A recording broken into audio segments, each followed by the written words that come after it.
Heinrich Heine, Lorelei. Ich weiß nicht, was soll es bedeuten, dass ich so traurig bin. Ein Märchen aus alten Zeiten, das kommt mir nicht aus dem Sinn. Die Luft ist kühl und es dunkelt und ruhig fließt der Rhein. Der Gipfel des Berges funkelt im Abendsonnenschein. Die schönste Jungfrau sitzet dort oben wunderbar. Ihr goldenes Geschmeide blitzet, sie kämmt ihr goldenes Haar. Sie kämmt es mit goldenem Kamme und singt ein Lied dabei. Und das hat eine wundersame, gewaltige Melodie. Den Schiffer im kleinen Schiffe, er greift es mit wildem Weh.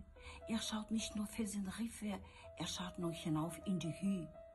Ich glaube, die Wellen verschlingen am Ende Schiffer und Kahn. Und das hat mit ihrem Singen die Lorelei getan.